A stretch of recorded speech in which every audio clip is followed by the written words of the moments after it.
Good morning. Thank you to be here. And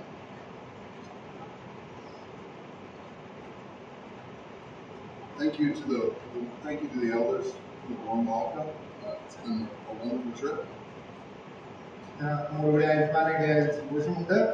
ഇവിടെയുള്ള ഉത്തരവാദിത്തപ്പെട്ട സഭയിലെ കുട്ടികളോടുള്ള നന്ദി, ഇങ്ങനെ ഒരു ഞങ്ങൾക്ക് നൽകിയ സ്വീകരണത്തിന് എല്ലാം നന്ദി പറയും. Say thank you to the elders for the opportunity to share from the Word of God. ഇന്ന് രാവിലെ ദൈവവചനം സൂക്ഷിപ്പാൻ ലഭിച്ച അവസരത്തിനായിട്ടും ദൈവനാമത്തിൽ നന്ദി അറിയിക്കും. The warm fellowship that the church is giving. നമുക്കിങ്ങനെ ഒരുമിച്ച് ലഭിച്ച ഈ സ്നേഹ കൂട്ടായ്മയ്ക്ക് ഓർത്തും ദൈവത്തെ സ്തുതിക്കുന്നു. I'd also like to share a little bit about myself. ഞാൻ എന്റെ സാക്ഷ്യത്തോടുള്ള ബന്ധത്തിൽ ചില കാര്യങ്ങൾ ഓർപ്പിക്കാനായിട്ട് ആഗ്രഹിക്കുന്നു. I'm married and my wife's name is Lee. ഞാൻ വിവാഹിതനാണ്. എന്റെ ഭാര്യയുടെ പേര് ലീ എന്നാണ്. My oldest son is Eric and he's 11 years old. എന്റെ മൂത്ത മകന് 11 വയസ്സ് പ്രായമായി. My second son is Titus. He is 9 years old. രണ്ടാമത്തെ മകൻ ടൈറ്റസ് 9 വയസ്സ് പ്രായമായി. And he has a birthday on Tuesday while I'm in India. കഴിഞ്ഞ ചൊവ്വാഴ്ചയായിരുന്നു അവന്റെ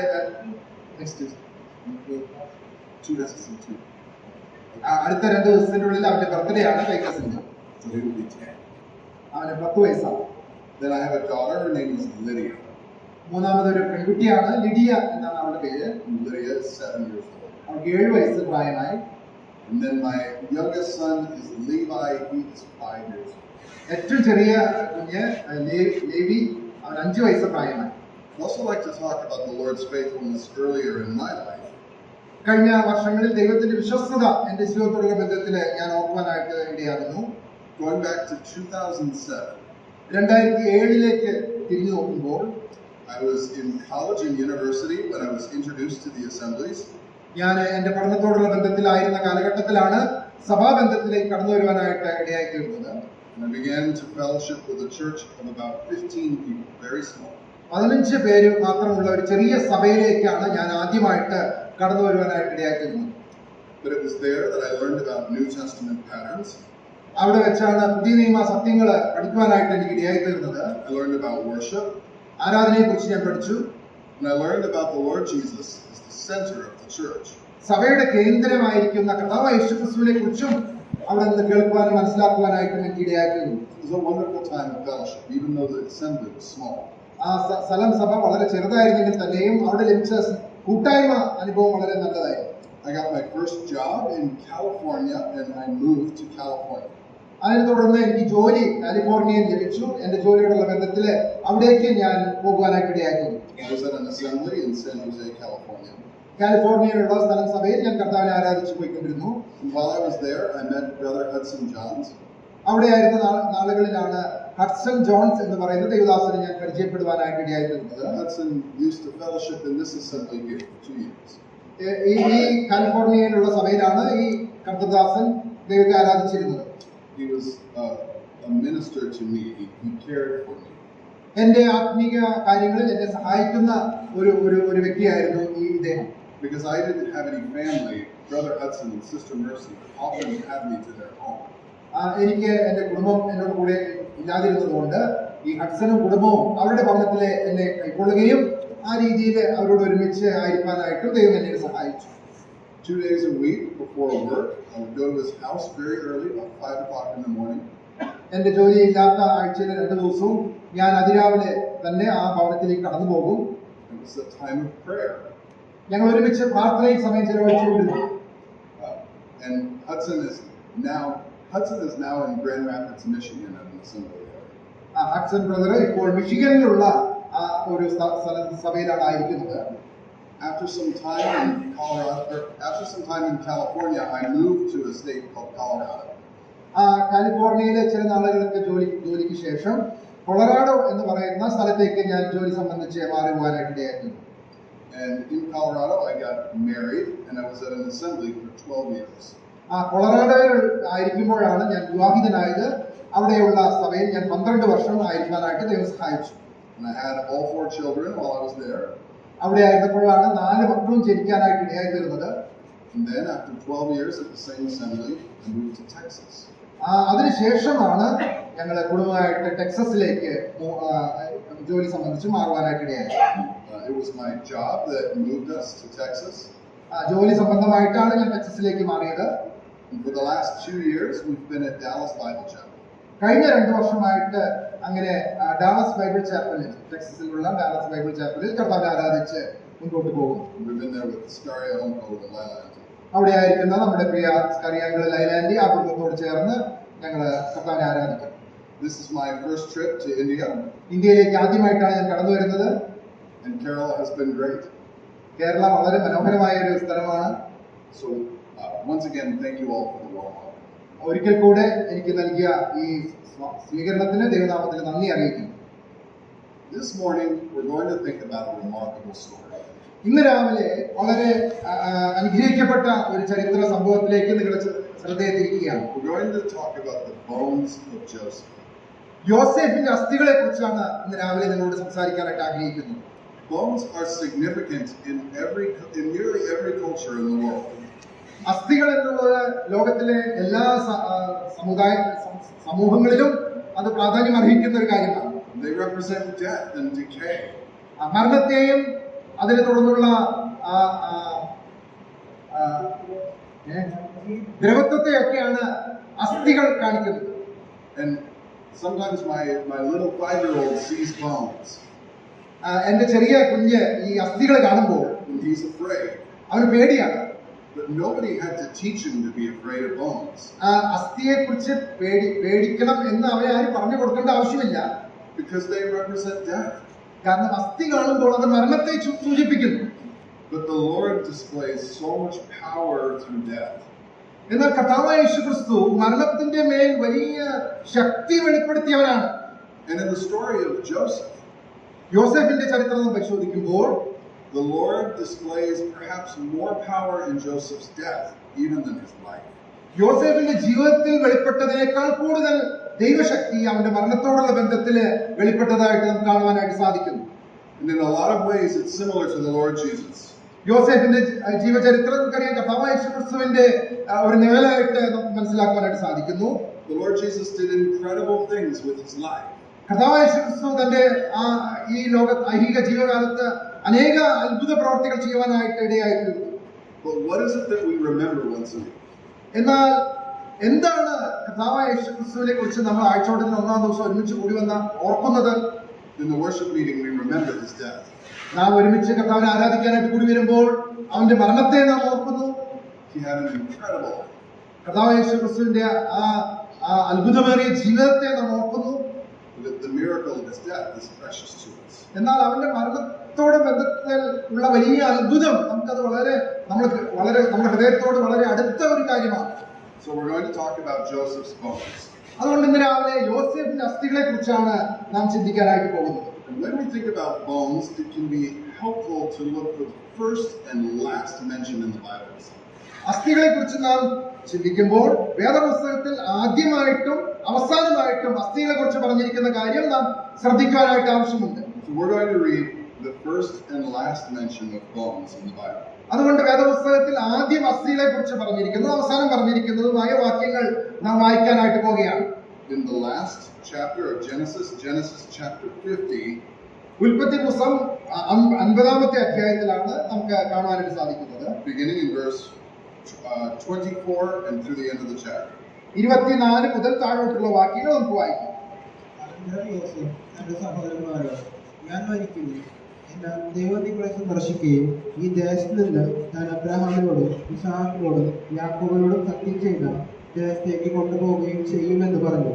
ദൈവം നിങ്ങളെ സന്ദർശിക്കുമ്പോൾ നിങ്ങൾ എൻ്റെ അസ്ഥികളെ ഇവിടെ നിന്ന് കൊണ്ടുപോകണമെന്ന് പറഞ്ഞ് യോസേഫ് ഇസ്രായേൽ മക്കളെ കൊണ്ട് സത്യം ചെയ്യിച്ചു. യോസേഫ് 110 വയസ്സുള്ളവനായി മരിച്ചു. അവർ അവന് സുഗന്ധവർഗമിട്ട് അവനെ ഇസ്രായേലിൽ ഒരു ശവപ്പെട്ടിയിൽ വെച്ചു. And then in Hebrews chapter 11 verse 22. എബ്രായ ലേഖനം 11-ാം അധ്യായത്തിന്റെ 22-ാമത്തെ വാക്യം കൂടി നമുക്ക് വായിക്കാം. എബ്രായ ലേഖനം 11-ാം അധ്യായത്തിന്റെ 22-ാമത്തെ വാക്യം. വിശ്വാസത്താൽ യോസേഫ് താൻ മരിപ്പാറായപ്പോൾ ഇസ്രായേൽ മക്കളുടെ പുറപ്പാടിന്റെ കാര്യം ഓർപ്പിച്ചു. തന്റെ അസ്ഥികളെ കുറിച്ച് കൽപ്പന കൊടുത്തു. The first and last mention of Joseph's bones.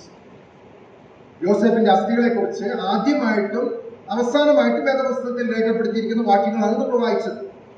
In fact, if we think about bones as death and decay, like bones like death, ഈ അസ്ഥികള് നമ്മൾ മരണത്തെക്കുറിച്ചും ദ്രവത്വത്തെക്കുറിച്ചുമാണ് നമ്മൾ ചിന്തിക്കുന്നതെങ്കിൽ അസ്ഥികളോടുള്ള ബന്ധത്തിൽ it's the first mention of bones in the Bible at all.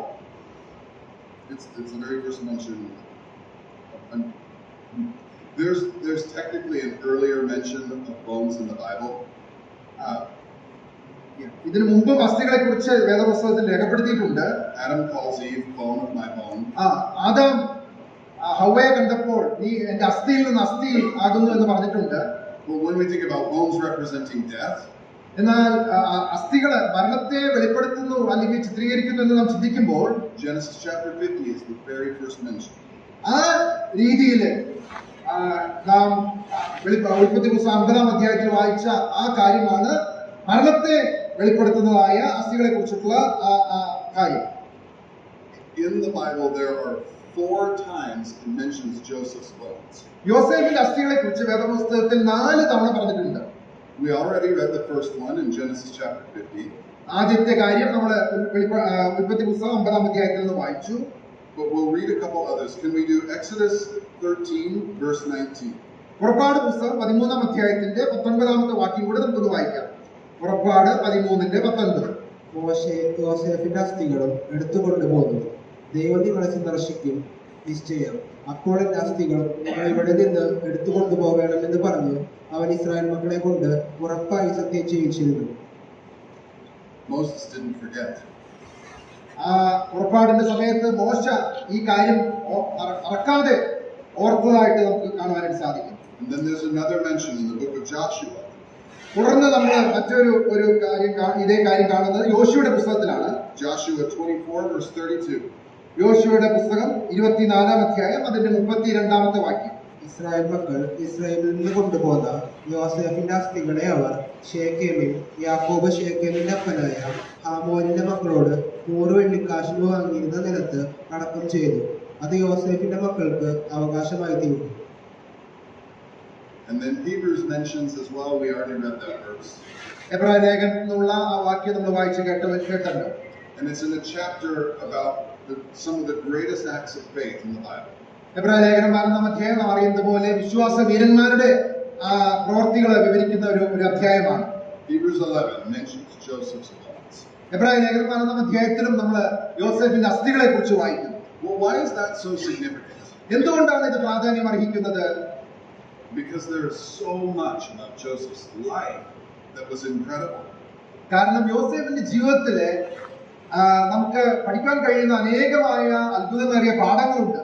Joseph's birth starts with a miraculous birth. യോസേഫിന്റെ ജനനം തന്നെയും അത്ഭുതമേറിയ ഒരു ജനനമായിരുന്നു. His mother couldn't have any sons, and then miraculously she had a son. അവന്റെ അമ്മയ്ക്ക് മക്കളില്ലാതിരുന്നു. എന്നാൽ അത്ഭുതകരമായ രീതിയിലാണ് യോസേഫിനെ ദൈവം നൽകിയത്. Joseph was loved of his father. യോസേഫിനെ തന്റെ പിതാവ് വളരെയധികം സ്നേഹിച്ചിരുന്നു. But his brothers were jealous. എന്നാൽ തന്റെ സഹോദരന്മാർക്ക് അവനോട് അസൂയയായിരുന്നു. And they took him and sold him into slavery in Egypt. യോസേഫിന്റെ സഹോദരന്മാർ അവനെ ഇസ്രായേലിലേക്ക് അടിമയായി വിറ്റുകളഞ്ഞു. Sold for the price of a slave. അടിമയുടെ ഒരു പണത്തിനാണ് അവനെ വിറ്റുകളഞ്ഞത്. And handed over to the Gentiles by his own brothers. അങ്ങനെ ജാതികൾക്ക് തന്റെ സ്വന്തം സഹോദരന്മാരാൽ അവൻ ഏൽപ്പിക്കപ്പെട്ടു. And then he served faithfully in Potiphar's house. പൊത്തിഫറിന്റെ ഭവനത്തിൽ വളരെ വിശ്വസ്തയോടുകൂടി അവൻ വേല ചെയ്തു. But there was a lie in the house. The Potiphar's wife lied, and he went to prison. നമുക്കറിയാം, എന്നാൽ പൊത്തിഫറിന്റെ ഭാര്യ കാണിച്ച ഒരു വഞ്ചനയുടെ ഫലമായിട്ട് യോസേഫ് കാരാഗൃഹത്തിൽ അടക്കപ്പെട്ടു. But while Joseph was in prison, he had the ability to interpret the dream for Pharaoh. എന്നാൽ ആ കാരാഗൃഹത്തിൽ വെച്ച് ഫറവോന്റെ സ്വപ്നങ്ങൾ വ്യാഖ്യാനിക്കുവാനായിട്ട് യോസേഫിന് ഇടയായിത്തീർന്നു. Pharaoh had 2 dreams about a coming famine. വരുവാനുള്ള ഒരു വലിയ ക്ഷാമത്തെ കുറിച്ചിട്ടുള്ള 2 സ്വപ്നങ്ങളാണ് ഫറവോന് ഉണ്ടായത്. Pharaoh promoted Joseph, brought him up, gave him a high position. ആ സ്വപ്ന വ്യാഖ്യാനത്തെ തുടർന്ന് യോസേഫിനെ ഫറവോൻ ഉന്നതമായ സ്ഥാനത്തേക്ക് ഉയർത്തുവാനായിട്ട് ഇടയായിത്തീർന്നു. Joseph faithfully stored grain for 7 years. ആ 7 വർഷം, സമൃദ്ധിയുടെ 7 വർഷങ്ങൾ വളരെ വിശ്വസ്തയോടുകൂടെ ധാന്യങ്ങൾ ശേഖരിച്ചു വെക്കാനായിട്ട് യോസേഫ് ചെയ്യാനായിട്ട് ഇടയായിത്തീർന്നു. So that when the famine came, 7-year famine came.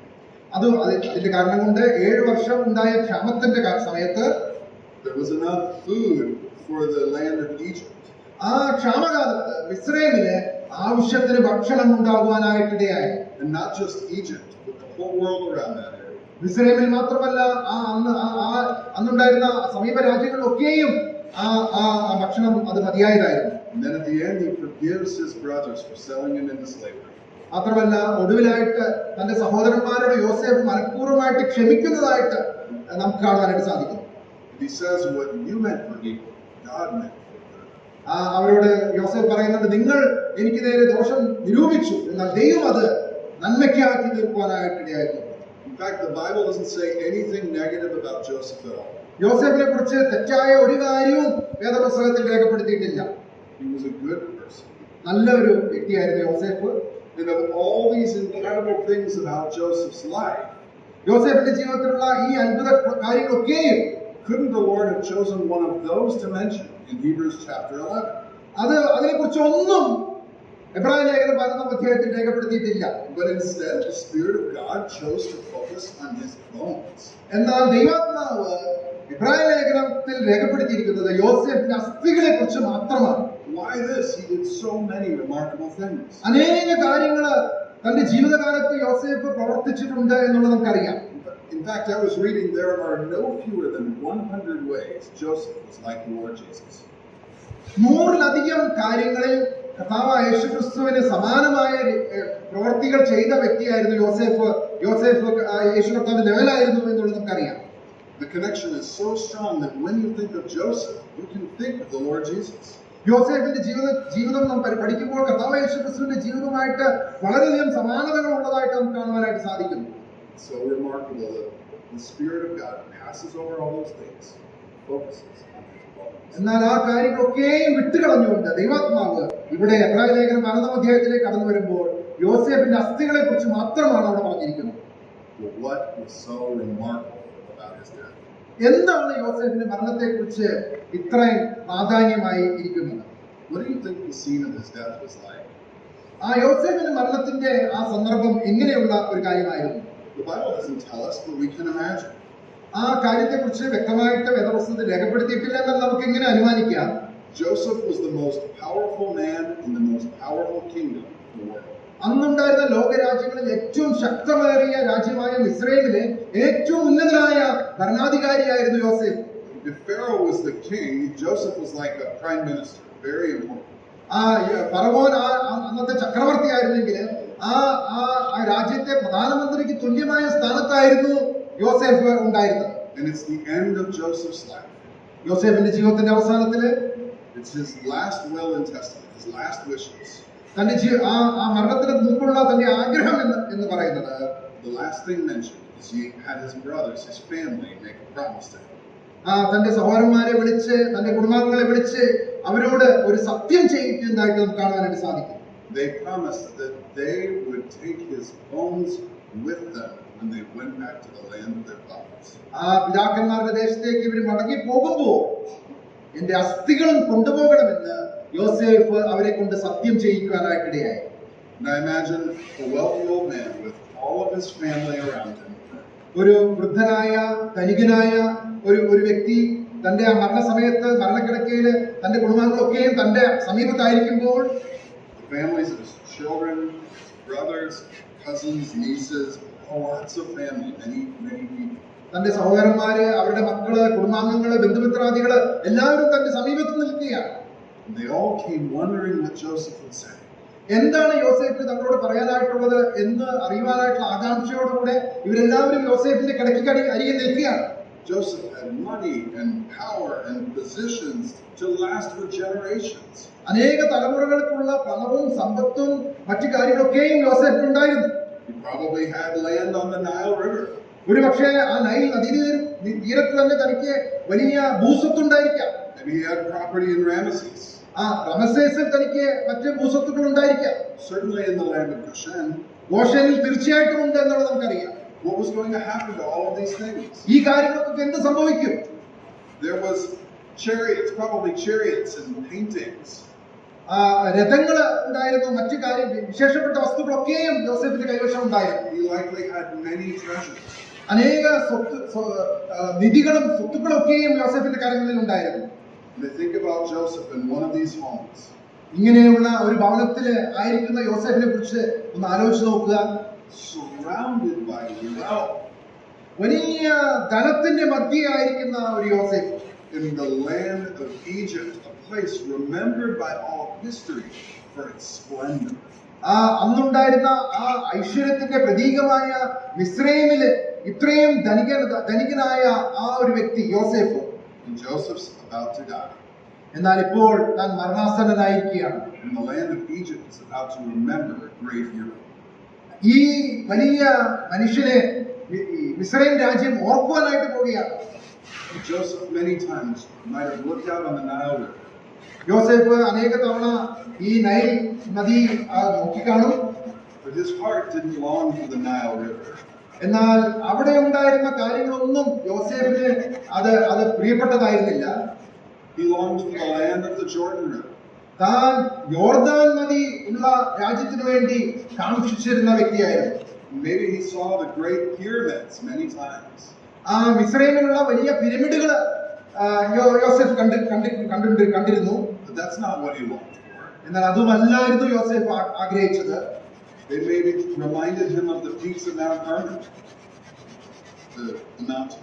അവിടെയുള്ള വലിയ പർവ്വതങ്ങൾ ഒക്കെയും യോസേഫ് കണ്ടിരുന്നു. It's the sites of the great cities in Egypt are not what he wanted. മിസ്രൈമിലുള്ള വലിയ പട്ടണങ്ങളൊന്നും അല്ല യോസേഫ് ആഗ്രഹിച്ചിരുന്നത്.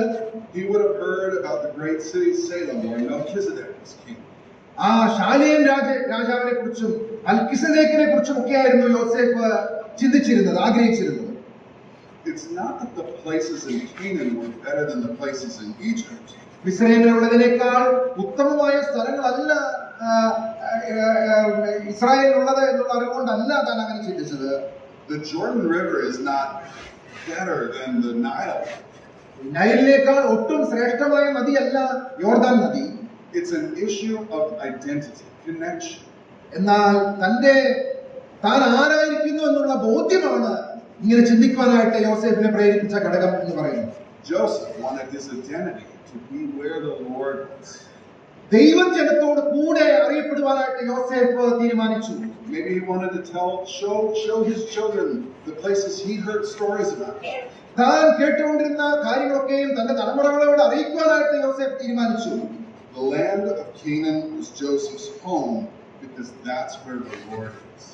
കനാൻ ദേശമാണ് തന്റെ സ്വന്തം സ്ഥലം, അവിടെയാണ് ദൈവം ആയിരിക്കുന്നത് എന്നുള്ള കാര്യം യോസേഫിന് അറിയാമായിരുന്നു. That was the promised land to his father Abraham.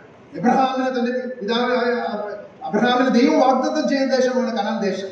And if we remember what the Lord said to Abraham at Shechem, ഷെഖേമിൽ വെച്ച് ദൈവം അബ്രഹാമിനോട് പറഞ്ഞ കാര്യം എന്താണെന്നുള്ളത് നോക്കിയാൽ, he said, I am your shield and your exceeding great reward. ഞാൻ നിന്റെ പരിചയം അതിമഹത്തായ പ്രതിഫലവുമാകുന്നു. Even if there were better things in Egypt in the land of Canaan. ഒരുപക്ഷെ കനാനിനേക്കാൾ ഉത്തമമായ മനോഹരമായ കാര്യങ്ങൾ മിസ്രൈമിൽ ഉണ്ടായിരിക്കാം. Joseph esteemed the riches of Christ greater riches than the treasures of Egypt. ആ മിസ്രൈമിലെ നിക്ഷേപങ്ങളെക്കാൾ ക്രിസ്തുവിന്റെ ആ കാര്യങ്ങള് അത് കൂടുതൽ നല്ലത് എന്നുള്ളത് യോസേഫ് തീരുമാനിച്ചു. Hebrews 11 writes that about Moses, but it was true for Joseph as well. ഈ കാര്യങ്ങൾ മോശയെ കുറിച്ച് എബ്രായ ലേഖനം 12-ാം അധ്യായത്തിൽ വായിക്കുന്നുണ്ടെങ്കിലും യോസേഫിന്റെ ജീവിതത്തിലും അത് ഏറ്റവും സത്യമായിരുന്നു എന്നുള്ളത് നമുക്ക് ചിന്തിക്കാനായിട്ട് സാധിക്കും. And Joseph looks at his family. യോസേഫ് ഇപ്പോൾ തന്റെ കുടുംബാംഗങ്ങളെ നോക്കുകയാണ്. And he says, I don't want a tomb. യോസേഫ് തന്റെ കുടുംബാംഗങ്ങളോട് പറയാണ്, എനിക്ക് ഇവിടെ ഒരു കല്ലറ ആവശ്യമില്ല. No tomb? ഒരു കല്ലറയും ആവശ്യമില്ലേ? Would they have been upset? അവര് വളരെ അത്ഭുതത്തോടുകൂടി ചോദിക്കുകയാണ്. Doesn't Joseph remember where he is? താൻ എവിടെയായിരിക്കുന്നു, തന്റെ അവസ്ഥ എന്താണെന്നുള്ളത് യോസേഫ് മനസ്സിലാക്കുന്നില്ലേ? Everyone knows that tombs are the most important thing in Egypt. മിസ്രൈമിലെ ഏറ്റവും ഉന്നതമായ ഒരു കാര്യമാണ് അവിടെയുള്ള പിരമിഡുകൾ എന്നുള്ളത്, കല്ലറകൾ. When little children today learn about Egypt, ഇന്ന് നമ്മുടെ കുഞ്ഞുങ്ങള് ഈജിപ്തിനെ കുറിച്ച് പഠിക്കുമ്പോൾ they learn about the pyramids and the tombs. അവിടെയുള്ള ഈ പിരമിഡുകളെ കുറിച്ചാണ് പ്രധാനമായിട്ട് അവർ മനസ്സിലാക്കുന്നത്. And Joseph probably could have been in one of those. അങ്ങനെയുള്ള ഒരു പിരമിഡ് യോസേഫിനും അവിടെ ലഭിക്കുമായിരുന്നു തീർച്ചയായിട്ടും. And that's where they probably wanted to put Joseph. അവിടെയാണ് യോസേഫിനെ അടക്കുവാനായിട്ട് അവരും ആഗ്രഹിച്ചത്. And everyone was ready to make sure that he would never be forgotten. അങ്ങനെ യോസേഫ് ഒരിക്കലും മറക്കാതെ വണ്ണം അവിടെ ഒരു പിരമിഡിൽ ആയിരിക്കണം എന്നുള്ളത് അവരെല്ലാവരും ആഗ്രഹിച്ചു. They would have set him up as a great hero of Egypt. മിസ്രൈമിലെ ഒരു വലിയ ഒരു ഉന്നതനായ ഒരു വ്യക്തിയായിട്ട് അവർ യോസേഫിനെ തീർക്കുവാനായിട്ട് തീരുമാനിച്ചു. But he didn't want to be remembered as a hero of Egypt. എന്നാൽ മിസ്രൈമിലെ ഒരു ഉന്നതനായ വ്യക്തിയായിട്ട് അറിയപ്പെടുവാനായിട്ട് യോസേഫ് ആഗ്രഹിച്ചില്ല. He wanted to be remembered as a pilgrim and a stranger. മിസ്രൈമിൽ താൻ ഒരു പരദേശിയായിട്ട് ഒരു അന്യനായിട്ട് മാത്രം അറിയപ്പെടുവാനായിട്ട് യോസേഫ് ആഗ്രഹിച്ചു. He looked for another country whose ruler and maker was God.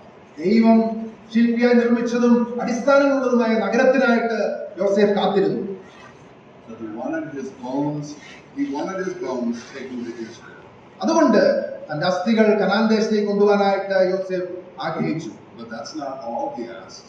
അത് മാത്രമല്ല യോസേഫ് ആവശ്യപ്പെട്ടത്. He gave his family a command that they would take his bones. തന്റെ കുടുംബാംഗങ്ങളോട് യോസേഫ് സത്യം ചെയ്യിച്ചു തന്റെ അസ്ഥികൾ ഇവിടെ നിന്ന് കൊണ്ടുപോകുവാനായിട്ട്. I want you to take my bones when you leave the land of Egypt. ദൈവം നിങ്ങളെ ഇവിടെ നിന്ന് കൊണ്ടുപോകുമ്പോൾ എന്റെ അസ്ഥികളും ഇവിടെ നിന്ന് കൊണ്ടുപോകണമെന്ന് യോസേഫ് ഇസ്രായേൽ മക്കളെ കൊണ്ട് സത്യം ചെയ്യിച്ചു. Don't you think at least one person had a different idea? ഒരു വ്യക്തിക്കെങ്കിലും വ്യത്യസ്തമായിട്ടുള്ള കാഴ്ചപ്പാടുണ്ടായതായിട്ട് നമുക്ക് മനസ്സിലാക്കാനായിട്ട് സാധിക്കുന്നില്ലേ? Someone could have said, "Hey, I have a great idea." ഒരു പക്ഷെ ആരെങ്കിലും ഇങ്ങനെ പറഞ്ഞു കാണും, എനിക്ക് ഇങ്ങനെ ഒരു കാര്യം തോന്നുന്നു. We can bring glory to God from Egypt. നമുക്ക് മിസ്രൈമിൽ നിന്നും ദൈവത്തിന് മഹത്വം കൊണ്ടുവരാനായിട്ട് സാധിക്കും. Look at all the great things that God has given us here. ഈ മിസ്രൈമിൽ ദൈവം നമുക്ക് നൽകിയിരിക്കുന്ന വലിയ നന്മകളൊന്നും നോക്കുക. Let's take the passing pleasures of Egypt and be a witness. നമുക്ക് ഈ മിസ്രൈമിലെ ഈ കാര്യങ്ങള്, ഈ മായ കാഴ്ചകൾ ഇതൊക്കെയും കണ്ടുകൊണ്ട് ഇവിടെ തന്നെ നമുക്ക് ദൈവത്തിന് മഹത്വം കൊടുക്കാനായിട്ട് സാധിക്കുകയില്ലേ? Let's be creative about this. Let's just stay. നമുക്ക് അതിനെക്കുറിച്ച് ചിന്തിക്കാം, ഇവിടെ തന്നെ നമുക്ക് ആയിരിക്കാം. But Joseph's word was final. എന്നാൽ യോസേഫിന്റെ വാക്കുകൾ അത് ആത്യന്തികമായിട്ടുള്ളതായിരുന്നു. And he made them promise. യോസേഫ് അവരെ കൊണ്ട് സത്യം ചെയ്യിച്ചു. You will leave this land. ദൈവം നിങ്ങളെ ഇവിടുന്ന് കൊണ്ടുപോകും. And when you do, you will take my bones. അങ്ങനെ ദൈവം നിങ്ങളെ ഇവിടുന്ന് കൊണ്ടുപോകുമ്പോൾ എന്റെ അസ്ഥികളും കൊണ്ടുപോകണമെന്ന് യോസേഫ് അവരെ കൊണ്ട് സത്യം ചെയ്യിച്ചു. Where was Joseph's citizenship? എവിടെയായിരുന്നു യോസേഫിന്റെ പൗരത്വം? Joseph was basically a king and he belonged to another country. യോസേഫ് ഒരു രാജാവായിരുന്നു, എന്നാൽ മറ്റൊരു രാജ്യത്ത് താൻ പരദേശിയായി പാർക്കുകയാണ്. He even had a bride, a wife from the land of Egypt. മിസ്രൈമിൽ നിന്നായിരുന്നു തന്റെ ഭാര്യ ആയിരുന്നത്. But unlike Solomon, his heart was not turned to the gods of Egypt. എന്നാൽ ശലോമോനെ പോലെ തന്റെ ഭാര്യമാരുടെ ദേവന്മാരിലേക്ക് തന്റെ ഹൃദയം ചെരിഞ്ഞില്ല. His faith and his hope was in God's promise. ദൈവത്തിന്റെ വാഗ്ദത്തങ്ങളിൽ തന്റെ വിശ്വാസവും ഇട്ടുകൊണ്ട് ജീവിക്കാനായിട്ട് യോസേഫിന് ഇടയായിരുന്നു. Joseph wanted his bones taken to the land. തന്റെ അസ്ഥികൾ കനാൻ ദേശത്തേക്ക് കൊണ്ടുപോകാനായിട്ട് യോസേഫ് ആവശ്യപ്പെട്ടു. That would one day be the place of the lamb whose bones were never broken. ഒരു അസ്ഥികളും ഒടിഞ്ഞു പോകാത്ത കുഞ്ഞാടിന്റെ സ്ഥലത്തേക്ക് തന്റെയും അസ്ഥികൾ കൊണ്ടുപോകാനായിട്ട് യോസേഫ് ആവശ്യപ്പെട്ടു. He wanted to be in the land of the Lord Jesus. കർത്താവായ യേശുക്രിസ്തു ജീവിക്കാൻ പോകുന്ന ദേശത്തേക്ക് തന്റെ അസ്ഥികൾ കൊണ്ടുപോകാനായിട്ട് യോസേഫ് ആഗ്രഹിച്ചു, തീരുമാനിച്ചു. The Lord uses our faith in ways we don't even think about. നാം ചിന്തിക്കുന്നതിനപ്പുറമായിട്ട് നമ്മുടെ വിശ്വാസത്തിൽ പ്രവർത്തിപ്പാൻ തക്കവണ്ണം ദൈവം ഒരുക്കമുള്ളവരാണ്. Later on, there was another prince of Egypt. ചില നാളുകൾക്ക് ശേഷം ഇസ്രായേലിൽ മറ്റൊരു രാജാവുണ്ടായി. Hundreds of years after Joseph. യോസേഫിന് ശേഷം നൂറുകണക്കിന് വർഷങ്ങൾക്ക് ശേഷം. Think of Moses. മോശയെ കുറിച്ച് ഓർത്ത് നോക്കുക. Do you think Joseph's choice would have encouraged Moses? യോസേഫിന്റെ ഈ തീരുമാനം മോശയെ സ്വാധീനിച്ചു കാണും എന്നുള്ളത് ന്യായമായിട്ട് ചിന്തിക്കാനായിട്ട് സാധിക്കും. It was Moses who brought the people out of Egypt. മിസ്രൈമിൽ നിന്ന് ഇസ്രായേൽ ജനത്തെ പുറപ്പെടുവിച്ചത് വിടുവിച്ചത് മോശയായിരുന്നു എന്ന് നമുക്കറിയാം. But Joseph's faith from hundreds of years before helped with him. എന്നാൽ മോശയ്ക്ക് നൂറുകണക്കിന് വർഷങ്ങൾക്ക് മുൻപ് ജീവിച്ച യോസേഫിന്റെ വിശ്വാസം മോശയെ സ്വാധീനിക്കാനായിട്ട് ഇടയായി തീർന്നു. Where did Joseph bury the bones of his father? എവിടെയാണ് യോസേഫ് തന്റെ പിതാവിന്റെ അസ്ഥികൾ മറവ് ചെയ്തത്? He took Jacob to the land of Canaan and buried him there.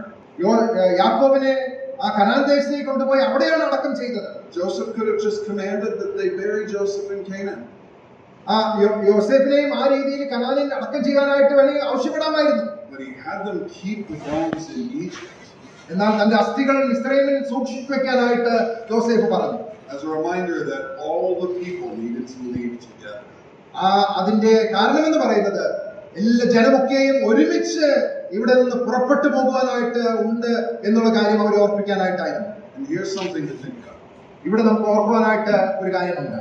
Consider that in following the Lord, കർത്താവായ യേശുക്രിസ്തുവിനെ പിൻപറ്റുന്ന ദൈവമക്കളായ നാം, you have no idea who you will encourage along the way.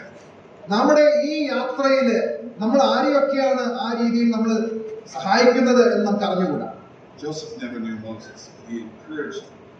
യോസേഫ് ഒരിക്കലും മോശയെ കണ്ടിട്ടില്ല, എന്നാൽ തന്റെ ജീവിതം മോശയ്ക്ക് ഒരു അനുഗ്രഹമായി തീർന്നു. His last act in his life was his greatest act of faith. വിശ്വാസത്തിന്റെ ഏറ്റവും വലിയ പ്രവൃത്തി യോസേഫിന്റെ ജീവിതത്തിൽ തന്റെ മരണസമയത്താണ് നമുക്ക് കാണുവാനായിട്ട് സാധിക്കുന്നത്. He made it easier to lead the people out of Egypt. ആ മിസ്രൈമിൽ നിന്ന് ആ ജനത്തിന് പുറപ്പെട്ടു പോകാനായിട്ടുള്ള കാര്യം അത് അവർക്ക് എളുപ്പമുള്ളതാക്കി യോസേഫ്. What an incredible ending to his life. തന്റെ ജീവിതത്തിന് എത്രയോ അത്ഭുതമേറിയ ഒരു അവസാനമാണ് യോസേഫിൽ നമുക്ക് കാണുവാനായിട്ട് സാധിക്കുന്നത്. Wouldn't it be wonderful if our last act in life was our greatest act of faith? നമ്മുടെ ജീവിതത്തിലെ ഏറ്റവും അവസാനത്തെ പ്രവൃത്തി നമ്മുടെ ജീവിതത്തിലെ ഏറ്റവും വലിയ വിശ്വാസത്തിന്റെ പ്രവൃത്തി ആയിത്തീർന്നാൽ അത് എത്രയോ അനുഗ്രഹിക്കപ്പെട്ട ഒരു അനുഭവമാണ്. Is it any wonder then that Hebrews 11 talks about Joseph's bones? യോസേഫിന്റെ അസ്ഥികളെ കുറിച്ച് എബ്രായ ലേഖനം 11-ാം അധ്യായത്തിൽ നമ്മൾ വായിക്കുന്നതിനേക്കാൾ അത്ഭുതമേറിയ ഒരു വിശ്വാസത്തിന്റെ പ്രവൃത്തി നമുക്ക് കാണുവാനായിട്ട് സാധിക്കുന്നുണ്ടോ? There's another important thing in Hebrews chapter 11 that we should think about. എബ്രായ ലേഖനം 11-ാം അധ്യായത്തില് മറ്റൊരു വലിയ സത്യം കൂടെ നമുക്ക് കാണുവാനായിട്ട് സാധിക്കുന്നുണ്ട്. When we read Hebrews 11 verse 39 and 40. 11-ാം അധ്യായം എബ്രായ ലേഖനം അതിന്റെ 39-40 വാക്യങ്ങൾ നമുക്ക് വായിക്കാൻ സാധിക്കുമോ? അവരെല്ലാവരും വിശ്വാസത്താൽ സാക്ഷ്യം ലഭിച്ചിട്ടും വാഗ്ദത്ത നിവൃത്തി പ്രാപിച്ചില്ല. അവർ നമ്മെ കൂടാതെ രക്ഷാപൂർത്തി പ്രാപിക്കാതിരിക്കേണ്ടതിന് ദൈവം നമുക്ക് വേണ്ടി ഏറ്റവും നല്ലതൊന്ന് മുൻകരുതിയിരുന്നു. The promise was not perfect വാഗ്ദത്തം പൂർത്തിയായിട്ടില്ലായിരുന്നു. without the inclusion of us. നമ്മെ കൂടാതെ അത് പൂർത്തി പ്രാപിച്ചിട്ടില്ല. Verse 40, God provided something better for us, that they without us should not be made perfect. നമ്മുടെ 40-ാം വാക്യത്തിൽ അവർ നമ്മെ കൂടാതെ രക്ഷാപൂർത്തി പ്രാപിക്കാതിരിക്കേണ്ടതിന് ദൈവം നമുക്ക് വേണ്ടി ഏറ്റവും നല്ലതൊന്ന് മുൻകരുതിയിരുന്നു. Joseph left his bones in Egypt so that the people would come together. യോസേഫ് തന്റെ അസ്ഥികളെ മിസ്രൈമില് അവിടെ അടക്കം ചെയ്തു, കാരണം ആളുകൾ ഒരുമിച്ച് കൂടുമ്പോൾ. But there's a deeper truth even than the people in Egypt. ആ മിസ്രൈമിലുള്ള ആളുകളെക്കാൾ ആഴമേറിയ ഒരു സത്യം ഇവർക്ക് അവരുടെ ഉള്ളിലുണ്ടായിരുന്നു. The promise from God to Abraham was that he would bless the whole world. ആ ദൈവം അബ്രഹാമിന് കൊടുത്ത വാഗ്ദത്തം എന്ന് പറയുന്നത് സകല ജാതികളെയും ദൈവം അനുഗ്രഹിക്കും. All brought into the same family. എല്ലാവരും ഒരേ ഭവനത്തിലേക്ക് കടന്നു വരും. And that's what Hebrews 11 is really focused on. ആ സത്യത്തിന്റെ ആ ഒരു കാര്യമാണ് നമുക്ക് എബ്രായ ലേഖനം 11-ാം അധ്യായത്തിൽ കാണുവാനായിട്ട് സാധിക്കുന്നത്. Faith that goes beyond even our lifetime. നമ്മുടെ ജീവിതത്തിന് ശേഷവും നിലനിൽക്കുന്ന വിശ്വാസത്തിന്റെ പ്രവൃത്തി. Incredibly, all of the people in Hebrews 11 will wait for you. എബ്രായ ലേഖനത്തിൽ പരാമർശിച്ചിരിക്കുന്ന എല്ലാ വിശ്വാസ വീരന്മാരും നമ്മെ ഓർത്തുകൊണ്ടിരിക്കുകയായിരുന്നു. That includes Joseph. യോസേഫും ആ കൂട്ടത്തിലുണ്ട് എന്ന് നമുക്കറിയാം. In English, we have a song that talks about, I'd rather have Jesus. ഇംഗ്ലീഷിൽ മനോഹരമായ ഒരു ഗാനമുണ്ട്, എനിക്ക് യേശുവിനെ മാത്രം മതി എന്നുള്ളത്. It says, I'd rather have Jesus than silver or gold. മറ്റ് വെള്ളിയോ പൊന്നിനേക്കാൾ ഒക്കെ അപ്പുറമായിട്ട് എനിക്ക് യേശു കർത്താവിനെ മാത്രം മതി. I'd rather He is and have riches untold. പറഞ്ഞു തീരാത്ത ധനത്തേക്കാൾ കൂടുതലായിട്ട് എനിക്ക് യേശു കർത്താവിനെ മാത്രം മതി. I'd rather have Jesus than houses or land. വീടുകളോ സ്ഥലങ്ങളോ ഉള്ളതിനേക്കാൾ ഒക്കെ അപ്പുറമായിട്ട് എനിക്ക് യേശു കർത്താവിനെ മാത്രം മതി. I would rather be led by his nail-pierced hand. ആ ആണിപ്പഴുതേറ്റ കരങ്ങളാൽ അവനാൽ നയിക്കപ്പെടുവാനായിട്ട് ഞാൻ ആഗ്രഹിക്കുന്നു. Than to be the king of a vast domain. ആ നിലനിൽക്കുന്ന രാജ്യത്തിന്റെ അവകാശികളായിട്ട് And be held in sin's dread sway. ആ പാപത്തിൽ നിന്ന് അകന്ന് പാപത്തിന്റെ സാന്നിധ്യമില്ലാത്ത അവസ്ഥയിൽ I'd rather have Jesus than anything. യേശുവിനെ മാത്രം മതി, മറ്റൊന്നും വേണ്ട എന്നുള്ളത്. This world affords today. This world offers today. ഈ ലോകം നൽകുന്ന ഒന്നും എനിക്ക് വേണ്ട എന്നുള്ളതാണ് ആ പാട്ടുകാരൻ പറയുന്നത്. And here's a question. ഇന്ന് ഒരു ചോദ്യം ചോദിക്കാനായിട്ട് ആഗ്രഹിക്കുകയാണ്. Can we ever focus on the death of the Lord Jesus enough? കർത്താവായ യേശു ക്രിസ്തുവിന്റെ മരണത്തെ കുറിച്ച് നമുക്ക് വേണ്ടത്ര ധ്യാനിക്കുവാനായിട്ട് സാധിക്കുന്നുണ്ടോ? It's sometimes easy to look for good lessons in his life. കർത്താവായ യേശു ക്രിസ്തുവിന്റെ ജീവിതത്തിൽ നിന്ന് അനേക നല്ല പാഠങ്ങൾ നമുക്ക് കാണുവാനായിട്ടും ശ്രദ്ധിക്കുവാനായിട്ടും സാധിക്കുന്നു. But could we ever remember his death enough? എന്നാൽ അവന്റെ മരണത്തെ നമുക്ക് വേണ്ടത്ര അത് ഓർക്കുവാനായിട്ട് സാധിക്കുന്നുണ്ടോ? We have no idea how precious his death is to us. കർത്താവായ യേശു ക്രിസ്തുവിന്റെ മരണം നമുക്ക് എത്ര വിലയേറിയതാണെന്നുള്ളത് നമുക്ക് പൂർണ്ണമായിട്ട് മനസ്സിലാക്കുവാനായിട്ട് സാധിക്കുന്നുണ്ടോ? The Lord Jesus gave a commandment regarding his death as well, just like Joseph. യോസേഫിനെ പോലെ തന്റെ മരണത്തെ കുറിച്ചും കർത്താവായ യേശു ക്രിസ്തു നമുക്ക് ഒരു കൽപ്പന തന്നിരിക്കുകയാണ്. He could have asked us to remember anything about his life. തന്റെ ജീവിതത്തിൽ താൻ ചെയ്ത ഏതെങ്കിലും ഒരു കാര്യം ഓർക്കുവാനായിട്ട് കർത്താവിന് വേണ്ടി നമ്മോട് പറയാമായിരുന്നു. The Lord Jesus had an incredible birth, remarkable birth. തന്റെ ജനനം വളരെ അത്ഭുതമേറിയ ജനനമായിരുന്നു. കർത്താവായ യേശു ക്രിസ്തുവിന്റെ ജനനം എന്നുള്ളത് നമുക്കറിയാം. He was perfect in all of his ways. തന്റെ എല്ലാ വഴികളിലും കർത്താവ് പരിപൂർണനായിരുന്നു. But he asks us to remember his death. എന്നാൽ കർത്താവ് നമ്മോട് ആവശ്യപ്പെട്ടിരിക്കുന്നത് അവന്റെ മരണത്തെ ഓർക്കുവാനായിട്ടാണ്. He asks us to remember that his body was broken and his blood poured out. നമുക്ക് വേണ്ടി തകർക്കപ്പെട്ട അവന്റെ ശരീരത്തെയും നമുക്ക് വേണ്ടി ചിന്തപ്പെട്ട അവന്റെ രക്തത്തെയുമാണ് ഓർക്കുവാനായിട്ട് കർത്താവ് നമ്മോട് പറഞ്ഞിരിക്കുന്നത്. And in a way, that's what the whole Bible points to. നമുക്കറിയാം, തിരുവെഴുത്ത് മുഴുവൻ ഈ വലിയ സത്യത്തെയാണ് വിളിച്ചോതുന്നത്. I think of the disciples on the road to Emmaus. എമ്മോസിലേക്ക് പോയിരുന്ന ശിഷ്യന്മാരോട് കർത്താവ് പറഞ്ഞു, The Lord Jesus opened the scriptures beginning in Genesis and ending in the prophets. മോശയുടെ ന്യായപ്രമാണം തുടങ്ങി വെളിപ്പാട് പുസ്തകം വരെയുള്ള തിരുവെഴുത്തുകളെ കർത്താവ് അവർക്ക് തുറന്ന് വെളിപ്പെടുത്തി കൊടുത്തു. All those things. എല്ലാ കാര്യങ്ങളും അവർക്ക് വെളിപ്പെടുത്തി കൊടുത്തു. All those things about the Lord Jesus and his death and his death. തന്നെ കുറിച്ചുള്ളതും തന്റെ മരണത്തെ കുറിച്ചുള്ള കാര്യവും അവർക്ക് വിവരിച്ചു കൊടുത്തു. What a privilege we have to remember him and worship him. ഇന്ന് രാവിലെ സഭയായിട്ട് കർത്താവിനെ ഓർക്കുവാനായിട്ട് നമുക്കിടയായി തീർന്നത് എത്രയോ വലിയ ഒരു കാര്യമാണ്. When we do that, we remember someone who committed his life to the Father. പിതാവിന്റെ ഇഷ്ടത്തിന് തന്നെത്താൻ ഏൽപ്പിച്ചു കൊടുത്ത ആ കർത്താവിനെയാണ് നാം ഓർക്കുന്നത്. And there's more to come, right? എന്നാൽ ഇതിനേക്കാൾ വലിയ അനുഗ്രഹങ്ങൾ നമുക്ക് വരുവാനായിട്ട് പോവുകയാണ്. It's not the end of the story. ഇതല്ല കഥയുടെ അവസാനമായിരിക്കുന്നത്. Remembering his great sacrifice. ആ കർത്താവ് യേശു ക്രിസ്തുവിന്റെ വലിയ ആ യാഗമരണത്തെ ഓർക്കുമ്പോൾ തന്നെ Until he takes us home with him. നാം കർത്താവ് നമ്മെ തന്റെ സന്നിധിയിലേക്ക് ചേർക്കുന്നതുവരെയുമാണ് അത് ഓർക്കുന്നത്. That's why all those stories in Hebrews 11 are so incredible. അതുകൊണ്ടാണ് എബ്രായ ലേഖനം 11 അധ്യായത്തിലെ ഈ ചരിത്രങ്ങളൊക്കെയും അത് വളരെ അത്ഭുതമേറിയ ചരിത്രങ്ങളാവുന്നത്. The Lord is showing us the end of this story. ഇതിന്റെ ഈ കഥയുടെ അവസാനം കർത്താവ് നമുക്ക് കാണിച്ചു തന്നിരിക്കുകയാണ്. He's preparing a place for us to be with him. അവൻ നമുക്ക് വേണ്ടി സ്ഥലമൊരുക്കുവാനായിട്ട് പോയിരിക്കുകയാണ്, നാം അവനോട് കൂടെ ഇരിക്കേണ്ടതിന്. For us to be gathered together with him. നാം എല്ലാവരും കർത്താവിനോട് കൂടെ ഒരുമിച്ചായിരിക്കുവാനായിട്ട് പോവുകയാണ്. Praise the Lord. ദൈവനാമം വാഴ്ത്തപ്പെടുമാറാകട്ടെ. In his name we pray. ദൈവനാമം വാഴ്ത്തപ്പെടുമാറാകട്ടെ.